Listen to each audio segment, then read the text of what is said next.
ಇವತ್ತಿನ ಬಜೆಟ್ ಮೇಲೆ ದೇಶದ ಜೊತೆ ಕರ್ನಾಟಕದ ಜನತೆ ಬೆಟ್ಟದಷ್ಟು ನಿರೀಕ್ಷೆಯನ್ನ ಇಟ್ಕೊಂಡಿದ್ದಾರೆ. ಹಲವು ವರ್ಷಗಳ ಬಳಿಕ ರಾಜ್ಯದಲ್ಲಿ ಕೇಂದ್ರದಲ್ಲಿ ಬಿಜೆಪಿ ಸರ್ಕಾರ ಇರೋದು, ಜೊತೆಗೆ ಸಮಸ್ಯೆಗಳು ಹೆಚ್ಚಾಗಿರೋದು ಈ ನಿರೀಕ್ಷೆಗೆ ಕಾರಣ. ಹಾಗಿದ್ರೆ ರಾಜ್ಯದ ನಿರೀಕ್ಷೆಗಳೇನು ಅಂತ ನೋಡೋಣ. ಮೋದಿ ಬಜೆಟ್ ಮೇಲೆ ಭರಪೂರ ನಿರೀಕ್ಷೆ. ರಾಜ್ಯಕ್ಕೆ ಹರಿದು ಬರುತ್ತಾ ಹಣದ ಹೊಳೆ?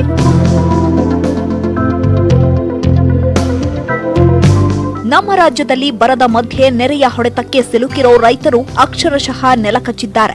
ಮನೆಯಿಲ್ಲ, ಬೆಳೆಯಿಲ್ಲ, ಜೀವನ ನಡೆಸೋದಿರ್ಲಿ, ಒಂದೊತ್ತಿನ ಊಟಕ್ಕೂ ಪರದಾಡೋ ಪರಿಸ್ಥಿತಿ ಇದೆ. ಈ ಸಲ ಬಜೆಟ್ನಲ್ಲಾದ್ರೂ ಭರಪೂರ ಯೋಜನೆ ಕೊಡ್ತಾರಾ ಅನ್ನೋ ನಿರೀಕ್ಷೆ ಹುಟ್ಟಿದೆ.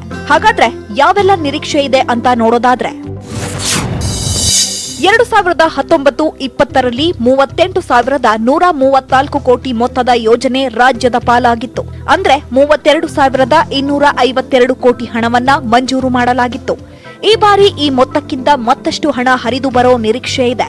ನೆರೆ ಬರ ಪರಿಹಾರಕ್ಕಾಗಿ ವಿಶೇಷ ಪ್ಯಾಕೇಜ್ ಘೋಷಣೆ, ನೀರಾವರಿ ಯೋಜನೆಗಳಿಗೆ ಹೆಚ್ಚಿನ ಅನುದಾನ, ಕರ್ನಾಟಕಕ್ಕೆ ಈ ಬಾರಿಯಾದ್ರೂ ಏಮ್ಸ್ ಘೋಷಣೆ, 30,000 ಕೋಟಿ ವಿಶೇಷ ಪ್ಯಾಕೇಜ್ ನಿರೀಕ್ಷೆ ಇಟ್ಟುಕೊಳ್ಳಲಾಗಿದೆ. ಜೊತೆಗೆ ನೆರೆ ಪೀಡಿತ ಪ್ರದೇಶದಲ್ಲಿ ನೂತನ ವಸತಿ ಯೋಜನೆಯನ್ನ ಜಾರಿಗೆ ತರ್ತಾರಾ ಅನ್ನೋ ಮಾತಿದೆ. ಅಲ್ಲದೆ ಕಂಗೆಟ್ಟಿರೋ ರೈತರ ಬೆಳೆಗೆ ಬೆಂಬಲ ಬೆಲೆ ಘೋಷಣೆ ಮಾಡುವ ಸಾಧ್ಯತೆ ಇದೆ. ಇಷ್ಟೇ ಅಲ್ಲ, ಮೆಟ್ರೋ 2ನೇ ಫೇಸ್ಗೆ ಅನುದಾನ ಮೀಸಲು ಹಾಗೂ ಐಟಿಬಿಟಿ ಕ್ಷೇತ್ರಕ್ಕೆ ವಿಶೇಷ ಪ್ರೋತ್ಸಾಹ ಸ್ಕೀಮ್ ಜಾರಿ ಮಾಡ್ತಾರಾ ಅನ್ನೋ ನಿರೀಕ್ಷೆ ಹುಟ್ಟಿಸಿದೆ. ಸಂಸದ ಸುರೇಶ್ ಅಂಗಡಿ ಅವರು ರೈಲ್ವೆ ಖಾತೆಯ ರಾಜ್ಯ ಸಚಿವರಾಗಿರೋದ್ರಿಂದ ಮತ್ತಷ್ಟು ರೈಲುಗಳು ರಾಜ್ಯಕ್ಕೆ ಹರಿದು ಬರಲಿದೆ ಅಂತಾನೆ ಹೇಳಲಾಗ್ತಿದೆ. ಹಾಗಾದ್ರೆ ರೈಲ್ವೆ ಬಜೆಟ್ ಮೇಲಿರೋ ನಿರೀಕ್ಷೆಗಳೇನು ಅಂತ ನೋಡೋದಾದ್ರೆ,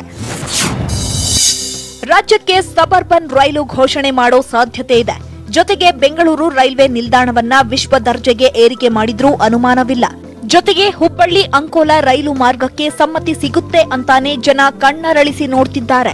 ಇನ್ನು ಮಂಗಳೂರನ್ನ ರೈಲ್ವೆ ವಿಭಾಗವೆಂದು ಘೋಷಣೆ ಮಾಡಬೇಕು ಅನ್ನೋ ಕೂಗು ಹಲವು ದಿನಗಳಿಂದ ಕೇಳಿ ಬರ್ತಿತ್ತು. ಅದು ಈ ಬಾರಿ ಫುಲ್ಫಿಲ್ ಆಗೋ ನಿರೀಕ್ಷೆ ಇದೆ. ಜೊತೆಗೆ ಧಾರವಾಡ ಬೆಳಗಾವಿ ನಡುವೆ ಹೊಸ ರೈಲ್ವೆ ಮಾರ್ಗ ಹಾಗೂ ಹೈಸ್ಪೀಡ್ ರೈಲ್ವೆ ಕಾರಿಡಾರ್ ಯೋಜನೆಗೆ ರಾಜ್ಯವನ್ನ ಸೇರ್ಪಡೆ ಮಾಡ್ತಾರೆ ಅಂತ ಕನ್ನಡಿಗರು ಕಾಯ್ತಿದ್ದಾರೆ. ಮೋದಿ ಸರ್ಕಾರದ ಆಯವ್ಯಯದ ಮೇಲೆ 10 ನಿರೀಕ್ಷೆಗಳು ಹುಟ್ಟಿಕೊಂಡಿವೆ. ಆರ್ಥಿಕತೆ ಹಳ್ಳ ಹಿಡಿದಿರೋ ಹೊತ್ತಲ್ಲಿ ಮೋದಿ ಏನೆಲ್ಲ ಸ್ಕೀಮ್ ಜಾರಿಗೆ ತರ್ತಾರೋ ಕಾದು ನೋಡಬೇಕು. Bureau report, news 18 Kannada.